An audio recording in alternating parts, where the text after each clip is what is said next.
Ahí está la compañera Julieta Alonso de San Vicente, también mandando saludos. Está César Subelet, buenos días a todos, todas y todes. Qué grande César, querido compañero. Está también ahí saludando Martín Sequeira, buenos días compañeros y camaradas. Nuestra querida Alicia Herrera, cómo te quiero, madrugué para escucharlos, bien, buen día, cumpas, hay que madrugar los domingos, es la misa roja de los domingos. Buen día para todos y todas, y ahora dentro de un rato va a estar el padre Atilio Borón. Buen día para todos y todas, saludos desde Guernica City, y mientras vamos ahí enganchando a Atilio, vamos a ver. Ya te saludamos, Atilio. Buen día para todos y todas. Saludos desde Guernica City, capital nacional de los hombres bellos, dice Gran triunfo, el feo Emma Ríos. Lean el Pulpo Barat, dice, ya lo vamos a leer el Infopulpo. Buen día, hablando de distribuir riquezas. Sin embargo, recuerdo el amague con la empresa Vicentín, que recularon también el mal llamado impuesto a la riqueza, que se convirtió en un aporte solidario por única vez, y por último el pago puntual de la deuda externa. Apunten para el otro lado, están tirando todas las pelotas para nuestro lado, dice Alejandro Didier. Buen día, programón el de hoy. Osvaldo Valvesón de buenos días. Adriana Pedrolo, nuestra querida amiga Adriana Pedrolo, ahí firme junto al pueblo. Liliana Rolando, buenos días. Está Julia, buen día para todos. Bueno, y siguen los saludos. Ya estamos con Atilio Borón. ¿Cómo estás, Atilio? Buen día, bien, acá andamos. ¿Y ustedes? Se escucha muy bajito, ¿eh? No me digas, sí, pero sí, ¿qué problema? ¿Tenés el micrófono? No, espera un minutito, a ver, déjame ver. Espera que perdí ahora la imagen porque tengo tantas cosas abiertas acá que ya ni sé dónde estoy. ¿Pero ustedes me están viendo a mí? Sí, te vemos. ¿Y cómo me escuchan? Así con mejor. Micrófono. Ahora un poquito ahora. Mejor. Pero, va a tener que hablar así cerquita para que no, se te pero déjame ver si lo cambio, porque creo que puede. Dale. Si querés cambiarlo mientras. No. Ahí se escuchó. Bueno, Atilio, te estuvimos esperando otros domingos. Tanta gente que me está esperando que, digamos, decime algo nuevo. No, pero después nos acusan a nosotros de mentirosos. Ustedes prometieron a Atilio Borón y no estuvo. Pero bueno, Atilio estuvo.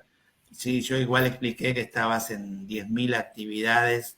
Sos una de las personas más solicitadas en la Argentina a la hora de opinar en política y a la hora de pensar la realidad nacional con una mirada de lo que está pasando en el mundo, ¿no? Y por ahí empezar por allí, ¿no? Justo ayer en el diario Página 12, Remil Sader hizo un interesante artículo para debatir, ¿no? Sobre cómo se empieza a esmerilar, a derrumbar esa hegemonía de Estados Unidos, ¿no? Ese papel de Estados Unidos como el gran gendarme ya empieza a entrar en crisis. Me gustaría por ahí arrancar por ahí, Atilio. Mirá, ya este es un tema que hace unos años que se viene hablando, ¿verdad? Sí, leí el artículo de Mir y hay gente que, bueno, en este momento está ahora planteando eso, pero cuando uno mira las cosas en perspectiva ya, éramos unos cuantos que veníamos diciendo esto hace mucho tiempo. No es para decir, no es para ejercer un derecho de decir yo lo inventé, yo lo descubrí. No, había un consenso ya entre muchos de nosotros. Te digo, mira, yo, es más, para que veas que no estoy macaneando. Sí, vos lo escribiste además. Yo lo escribí, pero fíjate, esto, por ejemplo, es un texto que yo escribí en 1994. Sí. Para que vea un poco. ¿Cómo se llama? Hacia un mundo poshegemónico, el fin de la Pax Americana. Ahí básicamente, y lo publicó en una revista norteamericana, una revista especializada. en cuestiones internacionales. Y originó mucho debate en Estados Unidos, mucho menos acá, te das cuenta, porque la condición colonial de América Latina hace que estos pensamientos así muy contestatarios, bueno, no sean apreciados en su justa medida. Se piensa que son argumentaciones ideológicas, o este tipo, qué sé yo, un marxista y por eso está viendo debajo del agua lo que no existe. No, era evidente, tomando algunos indicadores, era evidente que Estados Unidos había iniciado un periodo de declive. Algunos de los grandes pensadores norteamericanos también decían eso. Por eso te digo que esto que está pasando ahora, lejos de ser una novedad, es simplemente la ratificación de una tendencia que ya se venía gestando hace mucho tiempo. A ver, no hay imperios que duren toda la vida. Si se cayó el imperio romano, el imperio otomano, el imperio mongol, el imperio persa, el imperio británico, ¿por qué este habría de ser eterno? Digo, no tiene ni pie ni cabeza. Y yo, digamos, ya te digo, a fines del siglo pasado, la nota esa del 94, yo venía dando algunos indicadores diciendo, miren, esto no se va a poder sostener, no tiene cómo sostenerse, porque esta hegemonía norteamericana supone que los otros grandes actores del sistema internacional, ¿verdad?, principalmente Rusia y China, van a seguir estando como están. Y lo que vos veías era una progresión económica fenomenal de China, y una Rusia en ese momento metida en medio de la debacle, del derrumbe de la experiencia soviética, pero yo lo que argumentaba era que un país que durante 250 años había sido uno de los protagonistas de las cuestiones internacionales, no podía desaparecer de la noche a la mañana sin dejar rastros y no retornar a las primeras planas de las noticias mundiales. Era absurdo pensar de que Rusia, porque se había desintegrado de la Unión Soviética, ya no iba a jugar más ningún papel en la política mundial. Y la prueba es que, bueno, evidentemente lo jugó, y lo juega cada vez más, pero es un poco la última reflexión mía que yo quiero compartir con ustedes y con la audiencia, que está condensada en una nota que yo publiqué en mi blog, que de paso lo anuncio, si lo pueden buscar ahí, porque hay mucho material que es atilioborón.com.ar, entran en mi blog, se llama El Nuevo Trípode del Poder Mundial. Donde yo lo que digo, que después de la caída de Kabul, ¿verdad?, y la derrota fenomenal, militar, política, diplomática, sufrida por Estados Unidos, se configura una nueva estructura del poder internacional que tiene 3 puntos de apoyo fundamentales. Estados Unidos, en declinación, pero todavía con mucha fuerza. China, que le ha sacado una ventaja muy importante a Estados Unidos en materia económica y en materia tecnológica, ¿no es cierto? Eso, si quieren, después vemos unos datos.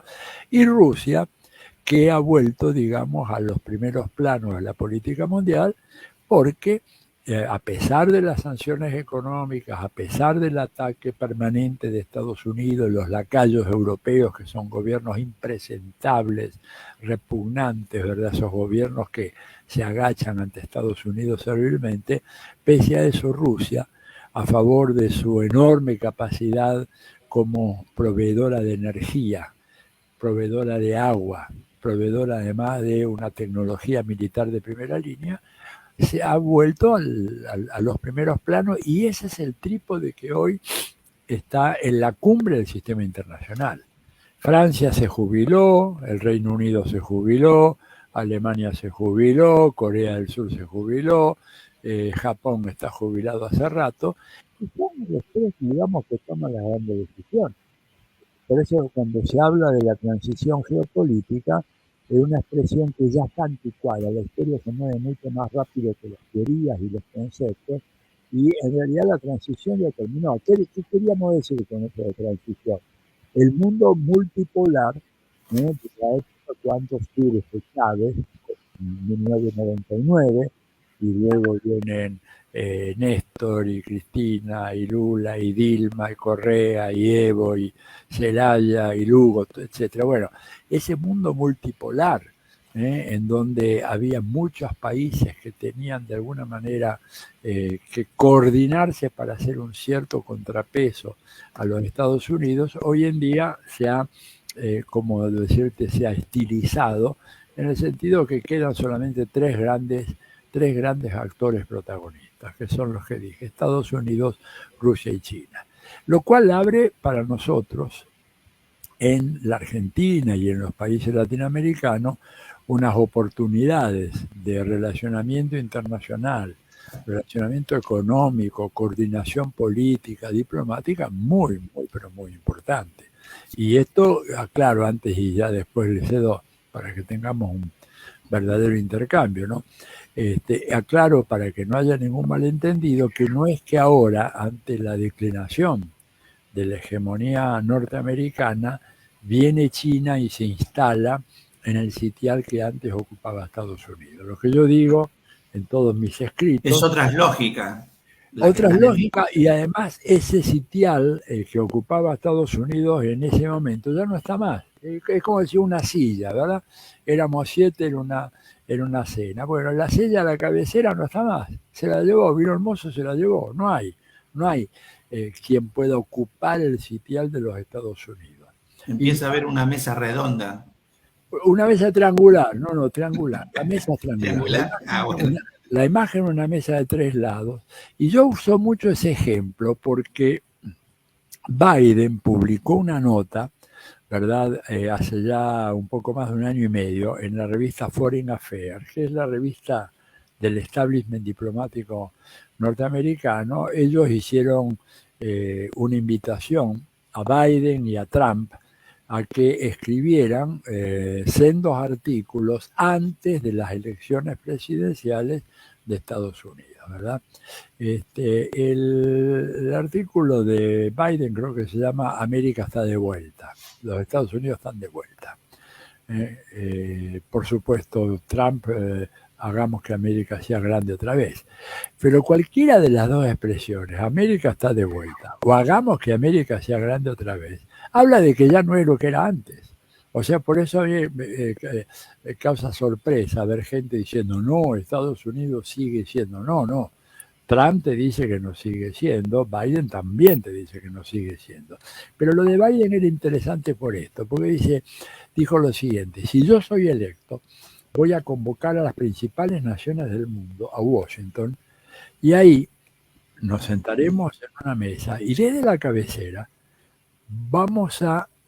yo desde la cabecera voy a proponer las nuevas reglas del juego y las nuevas normas y las instituciones a las cuales tendrán que atenerse los participantes en el sistema internacional.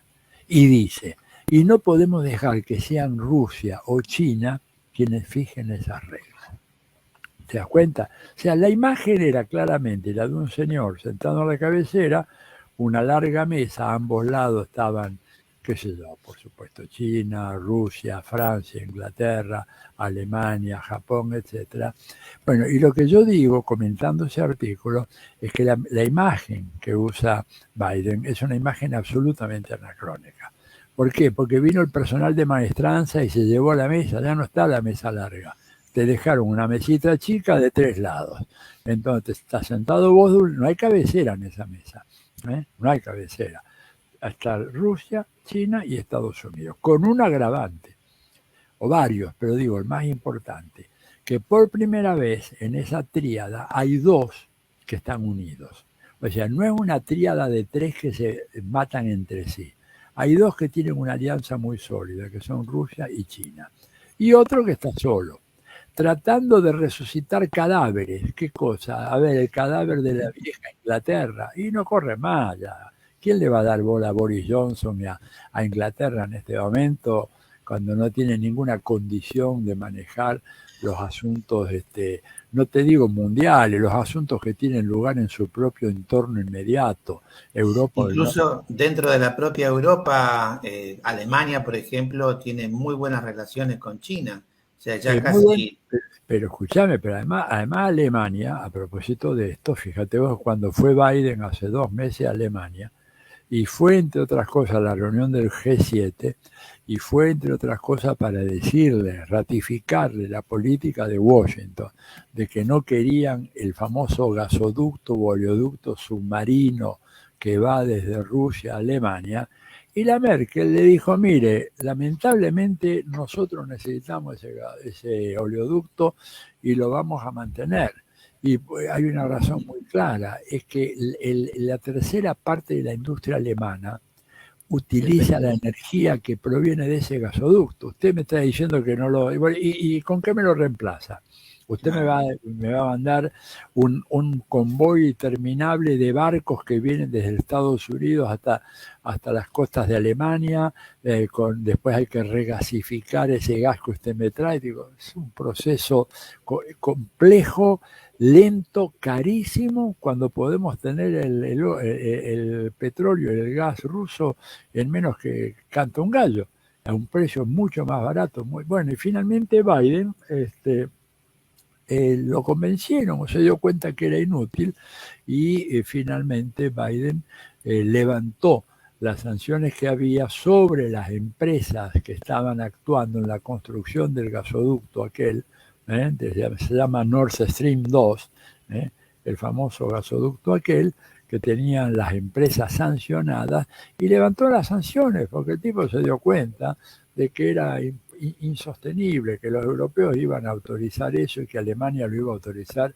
de cualquier manera. Además, ella le dijo otra cosa, le dijo, usted quiere que nosotros sigamos pagando el gas que viene de Rusia, porque no es el primer gasoducto, tenemos varios gasoductos y oleoductos que vienen, pero que pasan por Lituania, por Estonia, por Polonia, por Ucrania, y que cada uno de esos países cobra un derecho de peaje, y al final quien lo paga es el empresario alemán o los hogares alemanes que reciben un gas más caro porque tiene que pagar 3 o 4 peajes.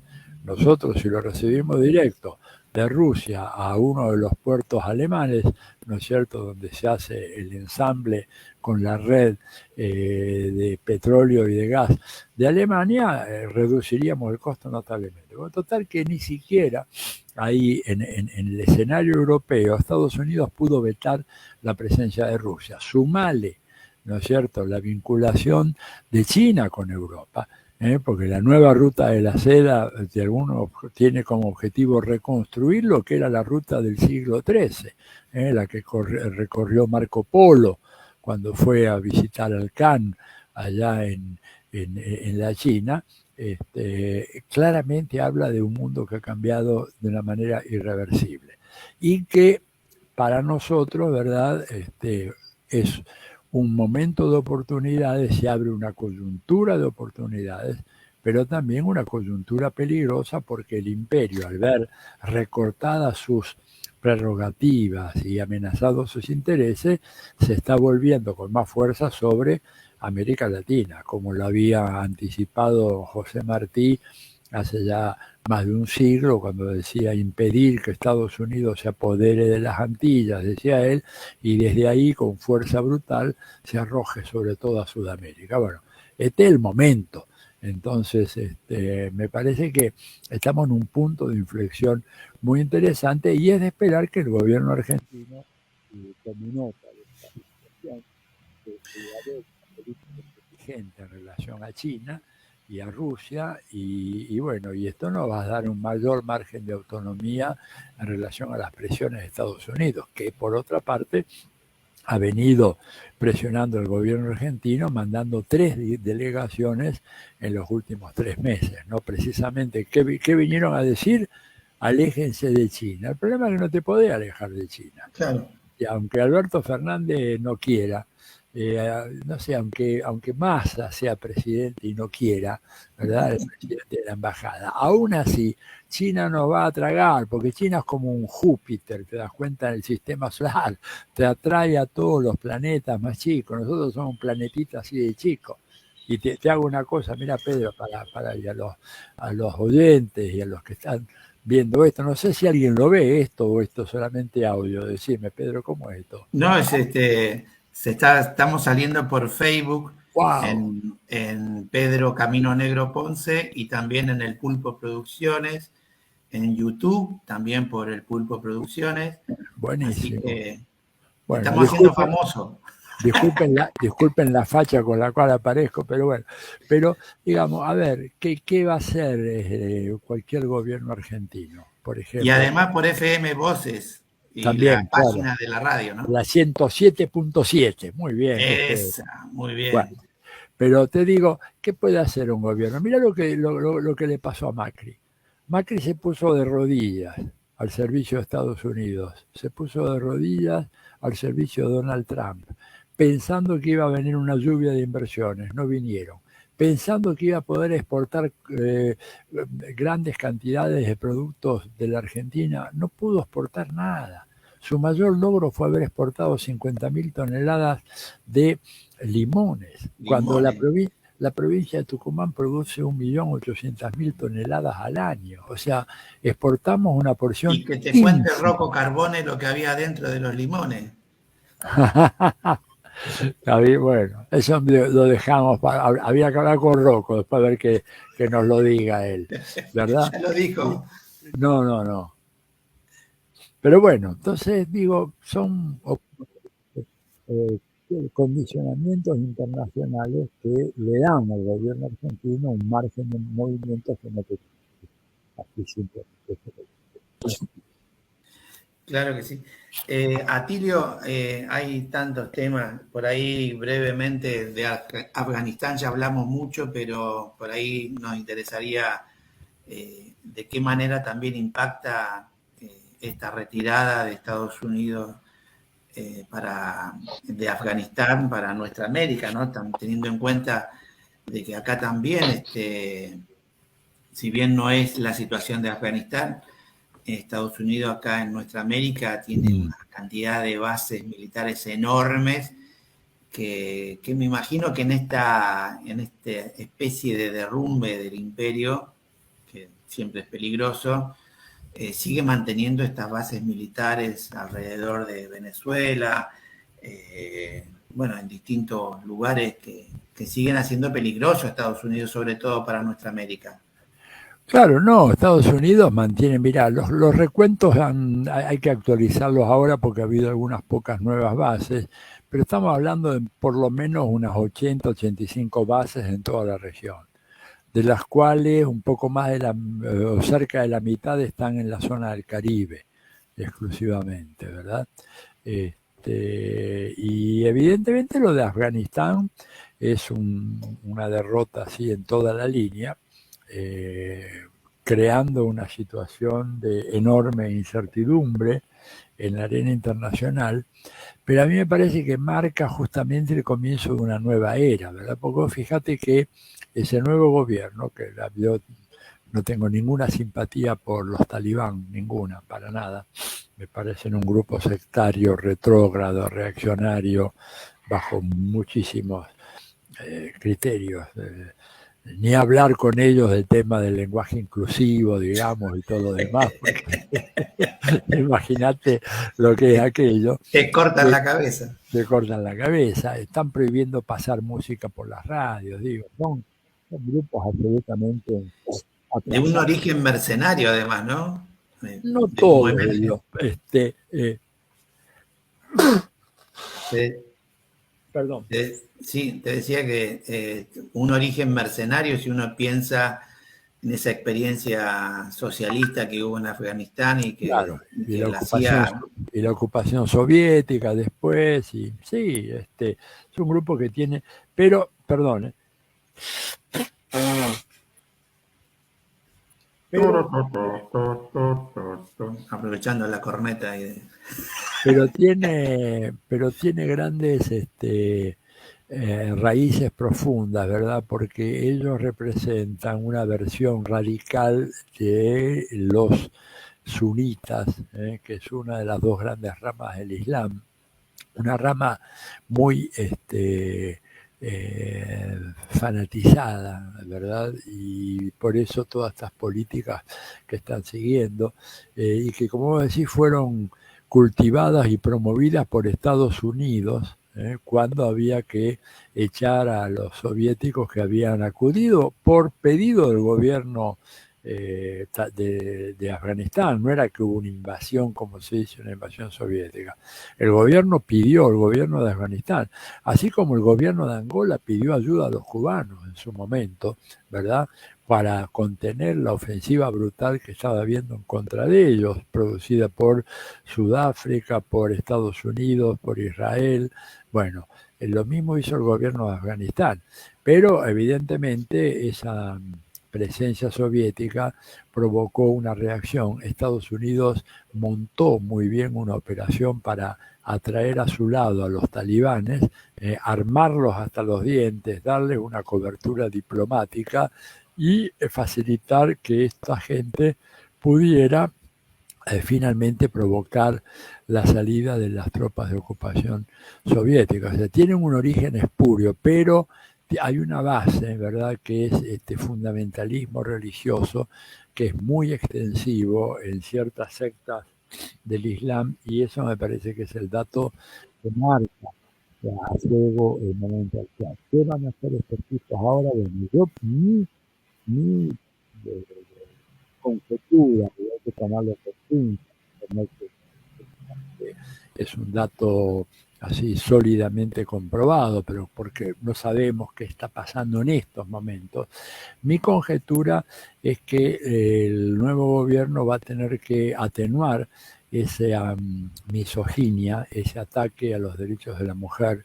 Van a tener que asumir un cierto ayornamiento ideológico, van a tener que dejar de lado ciertas actitudes absolutamente arcaicas, anacrónicas, yo te diría hasta bárbaras. Por ejemplo, prohibir la emisión de música por la radio. O sea, que está bien, la música es pecaminosa. La música y la mujer son fuente de pecado, te desvían del camino que el profeta dijo que había que seguir para llegar al cielo. Entonces, todo eso realmente está en una crisis muy, muy profunda, porque tienen que reconstruir el país. Y ahí hay dos datos muy significativos a tomar en cuenta en lo de Afganistán. Primero, cómo los chinos se dieron cuenta de cómo estaba la cosa, ¿verdad? Y 3 semanas antes de la caída de Kabul, recibieron una delegación de los talibán allá en Beijing. Lo recibió nada menos que el ministro de Relaciones Exteriores, que no es un tipo que recibe a cualquiera que pasa por la casa, toca timbre y entra a la Cancillería. Fue una invitación muy importante, y China les dijo que si se estabiliza la situación, China va a hacer un aporte muy importante para la reconstrucción del país. Y China, evidentemente, está dispuesto a hacerlo, pero estos otros tienen que dejar de lado conductas tan aberrantes como las que han mostrado en el pasado. Si no, los chinos se queman, y los chinos, si hay algo que no quieren, es quemarse por nada en ninguna parte del mundo. ¿Dónde está el interés de China? Miren el mapa. Es muy simple, no hace falta tener un doctorado. Mirá el mapa, ¿qué tenés en la punta del mapa? Irán. ¿Qué tenés en la otra punta del mapa? China. ¿Qué hay en el medio? Afganistán. ¿Qué necesitan los chinos? Y necesitan el petróleo y el gas de Irán, que es uno de los grandes productores del mundo. Y quieren tender un oleoducto, un gasoducto que pase por ahí. Cruzaría todo Afganistán, todo.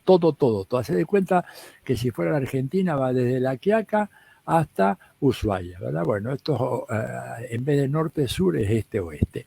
En el extremo occidental tenés Irán, en el extremo oriental tenés China, y en el medio tenés un país que se llama Afganistán. Por eso los chinos dicen, tranquilícense, no hagan desastres, no hagan cosas raras, y les ayudamos, reconstruimos el país, y de paso ponemos un caño de 2 metros de ancho para que venga todo el petróleo, ¿verdad?, que necesitamos de Irán, y del petróleo y el gas. Y ustedes van a recibir una buena regalía por todo esto. Entonces, viste, probablemente esto calme los ánimos tan brutales de los talibán en relación a las mujeres, la minoría, acabar con la historia. Ahí fusilaron a un pobre tipo que era un humorista, viste, estas cosas que suelen pasar en estos contextos tan complicados. Y el otro país que ayuda ha sido Rusia. Putin dijo, nosotros no vamos a mover la embajada, no tenemos ninguna razón para temer de algún ataque por parte del nuevo gobierno. Es más, hemos tenido, lo dijo así, hemos tenido cordiales conversaciones con algunos de los nuevos dirigentes de Afganistán y estamos viendo de qué manera podemos ayudar. Entonces, cuando uno habla de que, bueno, el sistema internacional y esto que yo digo del nuevo trípode, es evidente que en esa cancha que había un jugador que jugaba solo, ¿no es cierto?, que era Estados Unidos, ahora se fue. Además se fue de la peor manera, se fue abucheado, le tiraban piedras, tomatazos, etcétera, y aparecieron dos que tienen las manos limpias, que no tienen nada que ver con esos 20 años de guerra. Pensá el costo humano que ha tenido toda esta guerra en Afganistán. Hay por lo menos 3 millones de personas desplazadas, se calcula un mínimo de 200.000 muertos. Y todo esto, ¿para qué? Bueno, para terminar en este fiasco monumental, que está golpeando, por supuesto, a todo el escenario de Asia Meridional, pero también está teniendo un rebote brutal en Estados Unidos, donde la popularidad de Joe Biden cayó, digamos, de una manera impresionante, porque fue una derrota deshonrosa de una superpotencia militar, y además por la indignación que ha generado, viste, cuando empezaron a aparecer algunas cifras que hablan de que las 5 grandes empresas del complejo militar industrial, la Boeing, la General Dynamics, la Northrop, la Raytheon, alguna otra más, no recuerdo el nombre, a lo largo de estos 20 años vendieron productos militares por valor de $2 billones. Entendámonos bien, 2 billones quiere decir 2 millones de dólares tirados a la basura. Claro. Es una locura. 2 millones, piensen que es una cifra que es superior al Producto Bruto de la mayoría de los países de América Latina. Claro. Los que tiraron, quemaron. Ahora, y esto te explica también por qué tenemos que estar en guardia ante la aparición de nuevas guerras. A ver, Pedro, porque si vos sos un tipo que fabrica helicópteros, ¿verdad? ¿Vos qué querés? Que yo, si fuera gobierno, diga, bueno, paz y amor, hermanos, y Hare Krishna. No, vos me querés a mí salir a la guerra. ¿Salir a dónde? Y qué sé yo, entramos a Nicaragua, o entremos a Somalia, o entremos a Yemen, porque Pedro tiene que seguir vendiendo helicópteros. Si yo no hago la guerra, ¿a quién le vendo? Y aparte, bueno, tengo otras cosas, ejercicios militares conjuntos, tengo todos estos países lacayos que permiten que las fuerzas militares entrenen con nosotros, entonces le vendo unos helicópteros argentinos, unos pocos a Chile, a Brasil, etcétera. Pero vos necesitas que helicópteros que salgan así, ¿no es cierto?, de tu línea de montaje, que vayan al terreno y ojalá que los bajen, ¿no? Que se salven los pilotos, pero el helicóptero queda arruinado, porque si no, tu negocio se funde. Esta es la lógica de la guerra permanente de Estados Unidos. Atilio, a propósito de esto, que me hiciste, no sé por qué, acordar que también hacen golpe los Estados Unidos para transformar algunos estados en más guerreristas, ¿no? Y me acordaba de Pinochet. Ayer se cumplieron 51 años de la asunción de Salvador Allende, y yo recordaba algunos discursos, algunas política, ¿no? De nacionalización del cobre, reforma agraria, bueno, de algo que a mí me tocó de lleno, que fue el medio litro de leche para los niños chilenos. Para todos los niños de Chile. Que yo me acuerdo que recibía ese medio litro de leche y la verdad que mi familia en esa época no éramos bastante pobres, y bueno, como que empezó a haber otro Chile que realmente uno lo compara, los discursos y las propuestas y los programas de Salvador Allende, los compara hoy con las elecciones que hoy tenemos en la Argentina. Hoy la editorial del Pulpo anduvo por ese lado, donde prima más el discurso de marketing que los discursos políticos, de pensar en el bien común, de las propuestas programáticas. Y es bastante preocupante, ¿no? Y con eso ya te traigo un poco para Chile y para la Argentina. Bueno, mira, para Chile vos sabés que yo vivía allá en Sí, Chile sí, sí. muchos años, viví 6 años largos y estaba así cuando ganó Allende esa noche el 4 de septiembre de 1970. E incluso en el acto previo, el viernes, el 2 de septiembre, ahí en la plaza justo enfrente de la Moneda, ¿verdad? Que nos llamó la atención. Lo tengo ahí en un libro de recuerdos que va a salir relativamente pronto. De pasar, les voy a pasar un par de chivos, ya que me haces laburar a esta hora de la mañana, les voy a pasar un par de chivos, claro. Pero en ese libro yo cuento la impresión, yo lo conocí Allende, tuve la fortuna de tener un par de conversaciones con él, no solo con unos grupos de estudiantes, él era muy afecto a conversar con los estudiantes latinoamericanos, que en ese momento Chile era, digamos, la Atenas de América Latina, porque era el refugio contra la opresión, como dice la canción nacional chilena, ¿no? La tumba de los libres o el asilo contra la opresión. Bueno, y un tipo muy encantador, un hombre culto, un tipo de izquierda de verdad, sin la falsa retórica rimbombante, ¿verdad? No, serio. Pero claro, él no era un líder de masas. Don Salvador era un tipo, digamos, extraordinario, pero no era un líder de masas. Ojo, y esto es interesante, porque cuando uno mira la historia argentina, un líder de masa impresionante fue Hipólito Yrigoyen, junto con Perón, los dos grandes líderes de masa que hubo en la historia argentina. Ahora, poca gente sabe que Yrigoyen jamás hizo un acto público, jamás se le conoce un discurso público en toda su historia política. ¿Sabían eso ustedes? Nunca. Don Hipólito jamás agarró un micrófono, que en aquella época apenas se habían inventado igual, jamás habló en público. Era siempre charlas de a poco, de cofrades, y armó un aparato infernal.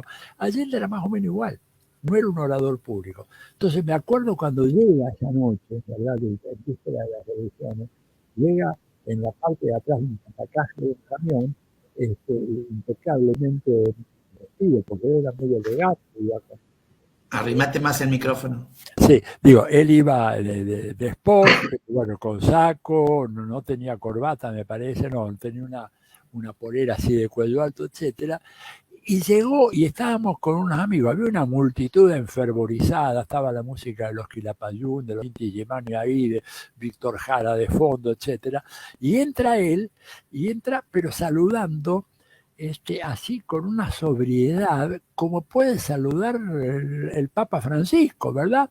Yo me lo imaginaba, por ejemplo, después a un tipo como Chávez, llegando así, recibido por una multitud, ¿a qué lo hubiera hecho? Pero un escándalo. Y don Salvador como diciendo, calma, compañero, calma. Era así, ¿te das cuenta? Era un tipo así. Ahora, un gran precursor, porque yo lo que digo, lo escribí, fíjate que hay una publicación de la revista Araucaria en Chile, que hay una compilación de estudios sobre la experiencia chilena, y digo que la experiencia de Chile fue la gran precursora de lo que luego se conocería como el ciclo progresista de América Latina, y que fue un tipo subestimado por la izquierda dogmática, por la izquierda más así, ¿cómo decirte?, rústica en América Latina, esa izquierda vocinglera que se llena la boca de revolución, revolución, revolución, pero que nunca participó en ninguna, y que criticó a Allende por ser reformista, pero lo que hizo Allende fue impresionante. Hay que pensar en 50 años atrás, no hoy. A ver, nacionalizar todas las propiedades en la industria del cobre que tenía los Estados Unidos. Se dice muy fácil, pero tenías que meterle la mano a la Anaconda, a la Kenneth Copper, a la mina El Teniente, y él lo hizo. Hacer la reforma agraria, la intervención de empresas que eran centrales para la economía, como por ejemplo la empresa Soprole, que vendría a ser como la Serenísima. Productora de leche, la Soprole, exactamente, Sociedad de Productores de Leche. Nacionalizó gran parte del sector industrial, nacionalizó prácticamente por completo el sistema bancario, dejó un solo banco como banco privado. Digo, lo que hizo Allende fue impresionante y sin embargo no fue comprendido en su tiempo. Te das cuenta, incluso dentro de Chile no fue comprendido por sectores de izquierda que lo acusaban de tibio, de reformista, y todas esas tonterías que se dicen a veces de un presidente. Así que en buena hora que me haces acordar, para mí me emociona mucho hablar de toda esa experiencia y lo que él hizo, y como que trazó una línea que luego, 30 años después, empezarían a transitar los Chávez, los Evo, los Correa, ¿verdad? Y que, bueno, de alguna manera cambió la cara de América Latina. Así que, bueno. Y con respecto, bueno, Salvador Allende fue un gran orador, después yo me eduqué con sus discursos, ¿no? Tenía 10 años, esos actos que vos contás, yo tenía 10 años cuando él asumió, claro. iba con mi familia a esos actos y nos ponían adelante de todo. Y así que bueno, siempre lo seguí de cerca. Pero bueno, te decía, esa experiencia, ¿no? Y ver hoy las elecciones en la Argentina, donde prima más el marketing que la propuesta política, ¿cómo lo estás viendo? Mira, yo creo que en la Argentina tenemos un escenario electoral un poco complejo, ¿verdad? Evidentemente un gobierno que tuvo que enfrentar, como se dice regularmente, la doble pandemia, el legado funesto de la experiencia neoliberal, pero que desgraciadamente el gobierno de Alberto Fernández no hizo al principio lo que tenía que haber hecho, que es una auditoría de la deuda externa contraída por Macri y las operaciones fraudulentas que se encubrieron, ¿verdad?, detrás del endeudamiento, del macro o del mega endeudamiento que produjo el gobierno de Macri y que va a pesar como una enorme hipoteca para las futuras generaciones argentinas. Y yo no entiendo por qué el gobierno no quiso eso y ahora se ve entrampado en esa mala decisión, las consecuencias de esa mala decisión de no hacer un examen a fondo, a pesar de que después cuando se hizo, hay ese famoso informe del Banco Central que demuestra de que durante la gestión de Macri se fugaron de este país 88 mil millones de dólares. Digo, no es una cifra menor. Estamos hablando de un país que tiene un producto bruto, en el mejor de los casos, de 500 mil millones, que se te fugue casi el 20%, es una barbaridad. Entonces me parece que ahí se paga un error, ¿verdad? Se paga un error muy fuerte el no enfrentar la pandemia macrista. Después, bueno, tuvieron que enfrentar la pandemia del COVID-19, hicieron lo mejor que pudieron, pero la impresión que tengo es que es un gobierno que actúa con demasiada tibieza y demasiada moderación. Yo por ahí acuñé una expresión, algunos amigos del gobierno medio que se enojan, pero bueno, a esta altura yo estoy amortizado de enojos, ¿no? Así que no me voy a preocupar por eso. Cuando dice que este es un gobierno inmoderadamente moderado, ¿te das cuenta? Es inmoderadamente moderado, realmente demasiado moderado. Tendría que haber actuado con más firmeza. En varios casos que son realmente emblemáticos. Tema deuda externa, por ejemplo, uno de ellos. Tema impuesto a la riqueza. No puede ser toda esta franela de que prácticamente pasó un año hasta que empezamos a cobrar. Eso tendría que haber sido hecho. Casi pidiéndole perdón. Casi, pero yo discutiría si el casi, yo creo que pidiéndole perdón, ojo, es por esta única vez. ¿Cómo por esta única vez? Claro. ¿Cómo por esta única vez? Ese impuesto tiene que ser un impuesto permanente. A ver, resulta que está aplicando un impuesto más grave que ese todavía Biden en Estados Unidos y nosotros, y aquel lo va a dejar por varios años, dijo, y nosotros hacemos por una única vez e inclusive por una tasa mucho menor. Digo, ahí falta la galla. Es un equipo que no tiene, ¿verdad?, sangre caliente para salir a dar la pelea como tiene que dar. Entonces, y después, me parece a mí un gobierno que tiene demasiados titubeos. Por ejemplo, tuvo una buena reacción inicial con Vicentín y luego dio marcha atrás y perdió mucha credibilidad. Y es un gobierno además que no ha comprendido una cosa fundamental en el mundo moderno, que es la importancia decisiva que la comunicación política tiene en el mundo de hoy.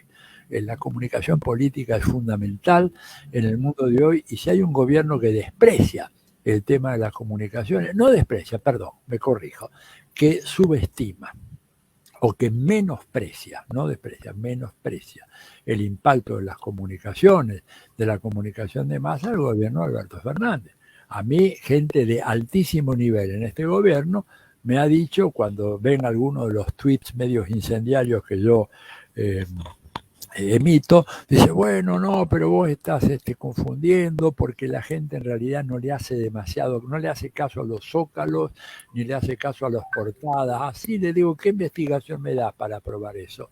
Claro que les hace caso, por supuesto. Y consideran, digamos, de que en este país ha sido un emporio de vacunatorios VIP, cuando hubo unos pocos casos absolutamente marginales, pero se instaló de que acá no hay vacunas porque se vacunaron a los privilegiados. Se instaló el tema de que acá no llegaron las vacunas porque ustedes no quisieran comprarlas, cuando en realidad no te las vendían. Hoy la tapa de Clarín, hoy domingo, está más o menos insistiendo sobre ese tema, ¿verdad? Cuando en realidad no te las vendían. Este es el problema, no se las vendían otras cosas porque no le vendías a un país fundido, a un gobierno fundido como este. Pero bueno, el gobierno, ante eso yo noto con mucha preocupación, Pedro, que no hay una respuesta firme, y la respuesta tiene que ser crear un equipo de comunicaciones que salga a dar la pelea permanentemente contra tantas mentiras, tantas fake news, tanto blindaje mediático. ¿Cómo es que el gobierno no sale, los candidatos del gobierno, a atacar, por ejemplo, a los candidatos tan débiles que tiene la derecha hoy? La María Eugenia Vidal, escúchame, la destruye en 5 minutos de debate. Decirle, señor, cuéntenos cómo es el tema de los aportantes truchos. A ver, ¿cómo es esto? Usted estaba allá, cuéntenos eso.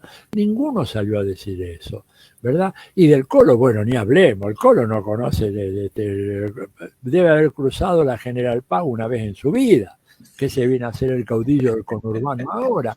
Pero vos ves al gobierno como que temeroso. Y yo en algún momento mandé varios mensajes muy fuertes a gente que está ahí muy cerca de Alberto, diciendo, viejo, hagan uso de todas las atribuciones que la Constitución de la Nación Argentina le otorga al presidente de la República. Ustedes están utilizando la cuarta parte del poder que les da efectivamente la Constitución, y se los están comiendo los enemigos. Así que pónganse las pilas y empiecen a ordenar todo esto. Y además toda la discusión sobre la estrategia en contra del COVID, que a mí me pareció un problema grave. ¿Por qué? Porque un país federal, vos fíjate que los 4 países, fíjate vos, Pedro digo, y Pablo y Rubén, los que están ahí, los 4 países que más sufrieron el impacto devastador del COVID fueron Estados Unidos, Brasil, la India y México. ¿Qué tienen en común estos países? Lo que tienen en común es que tienen un régimen de gobierno federal. Quiere decir que cada subdivisión al interior de los países tiene autonomía para decidir su política de combate al coronavirus. Y esto tiene un resultado trágico. El caso de Brasil, van a ir por más de 600.000 muertos, porque no había manera de coordinar, ¿no es cierto?, las acciones de los estados brasileños, cada cual hacía lo propio, y más encima con un presidente que es un reventado como Bolsonaro. Pero acá, Alberto, tendría que haber dicho, señores, el virus no discrimina fronteras. El virus, cuando pasa de San Nicolás a la provincia de Santa Fe, no es que... No. Acá hay un solo virus que afecta a toda la Argentina, por lo tanto, las políticas de combate al COVID tienen que ser políticas nacionales, no que la reta abre, que el otro cierra, que Schiaretti abre por la mitad. No, querido, eso no puede ser. Tiene que ser una sola línea. ¿Qué es lo que se hizo en Alemania? La Merkel se llevó puesto a todos los gobiernos locales, a los Länder famosos, digo, porque ella está a favor de un régimen federal, pero no es idiota. ¿Te das cuenta? En fin, así que yo veo eso.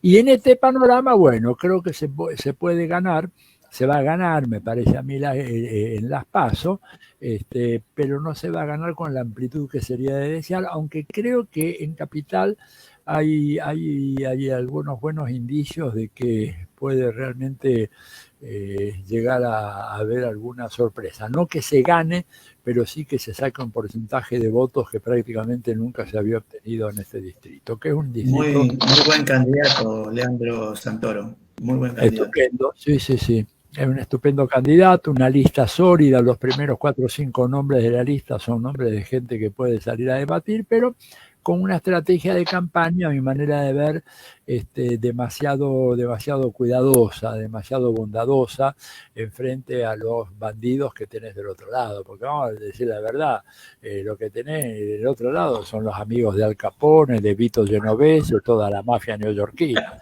Son que no me vengan a mí con que estos son líderes republicanos, democráticos. Esa gente cree en la democracia tanto como yo creo en la reencarnación de mi alma en la figura de Lenin. Y esto que haya aprendido mucho el discurso de la ultraderecha con Milei. Tiene que ver con la intensificación de la crisis del capitalismo, ¿no es cierto? El capitalismo en crisis lo que genera es una radicalización de la burguesía y de todo el mundo que rodea a la burguesía o a través del cual se expresa la burguesía. Cuando los partidos, lo que pasó en Chile, cuando los partidos de la derecha convencional no pudieron contener a Allende, apareció, te acordarás, bueno, vos eras muy chiquito, pero si habrás escuchado Patria y Libertad, aparece aquella organización facha, Patria y Libertad, ocupando un lugar que en ese momento estaba el Partido Nacional en Chile, que había fusionado los viejos partidos conservador y liberal de Chile en una fórmula única, el Partido Nacional, pero era un partido parlamentarista.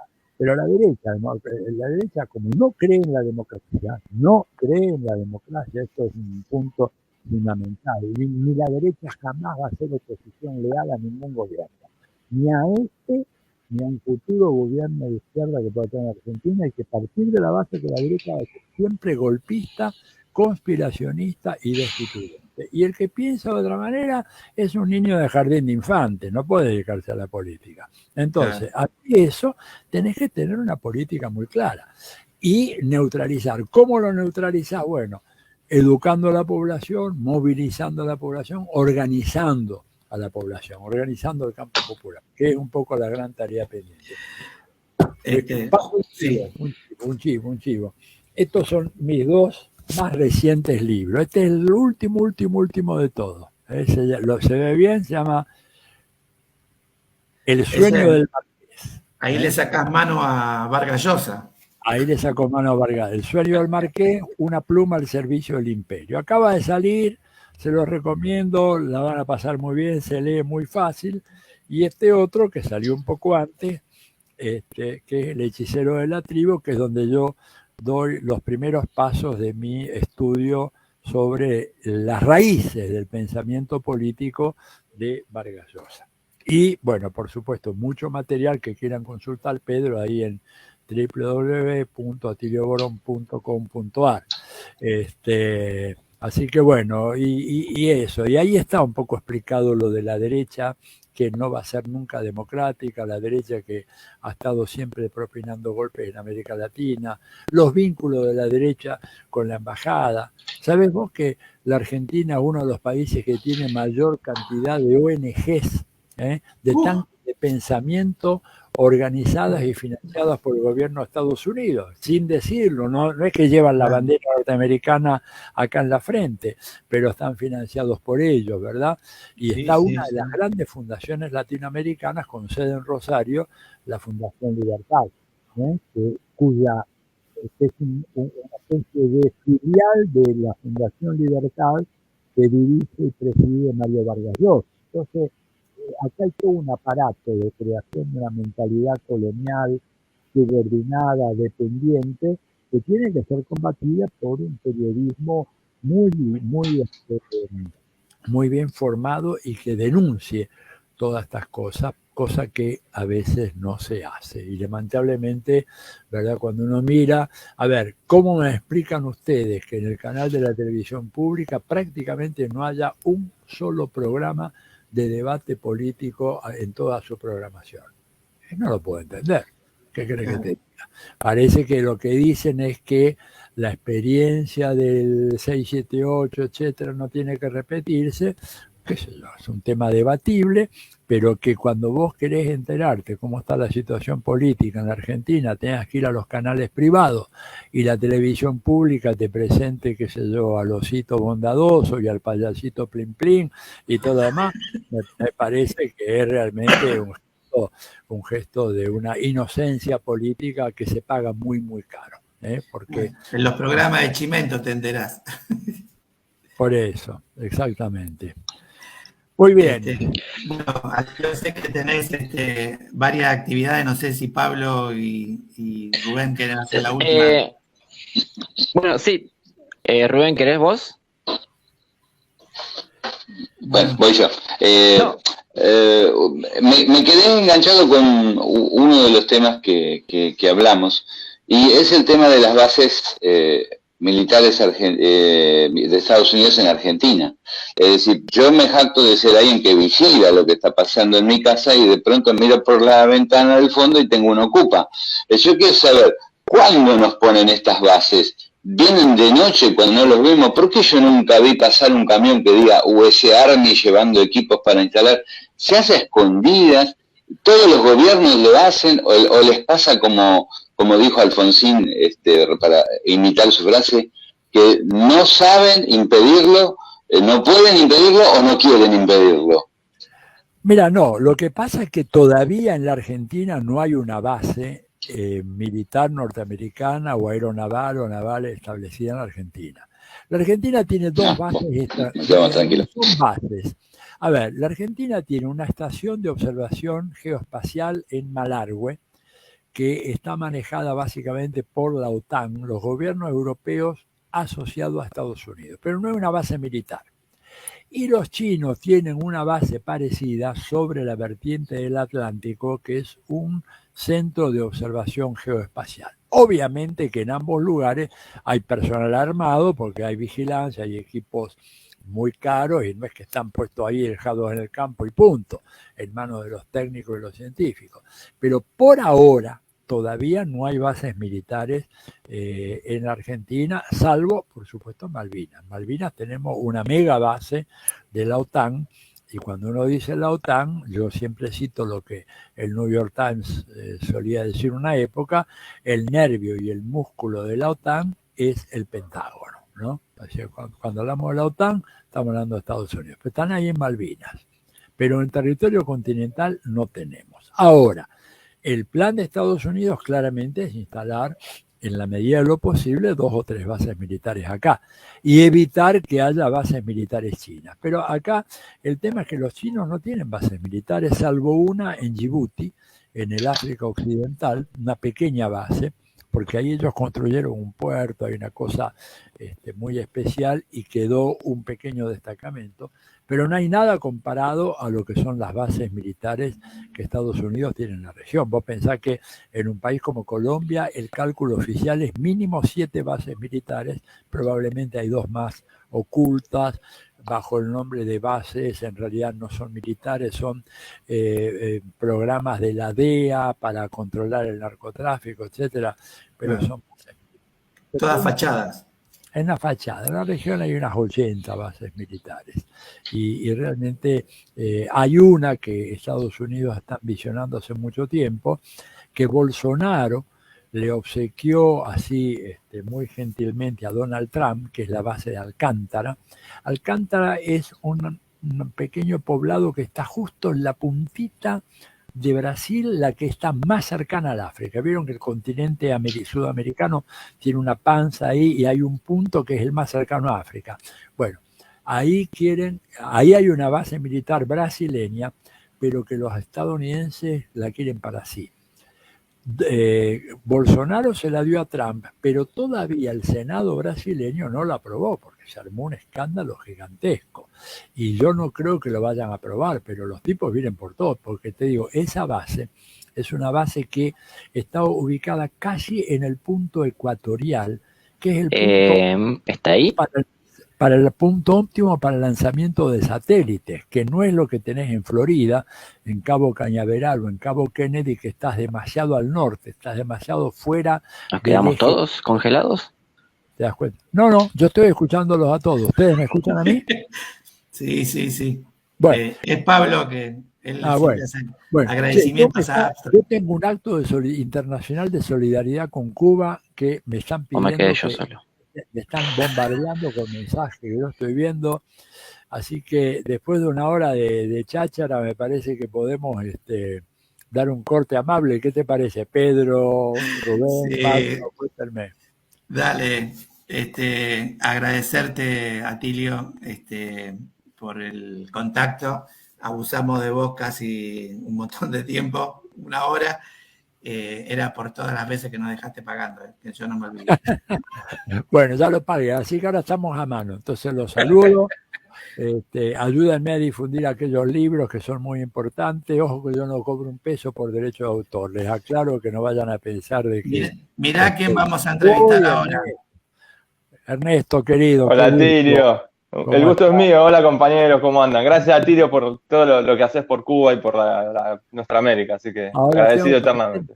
Claro, ahora justamente hay un evento internacional y me pidieron, así que por eso me tengo que ir. Bueno, pero está nada menos que Ernesto acá, que vas a hablar de Tarará, seguramente. Por supuesto. Gran promotor. Atilio, gran promotor desde el día cero, así que ahí está.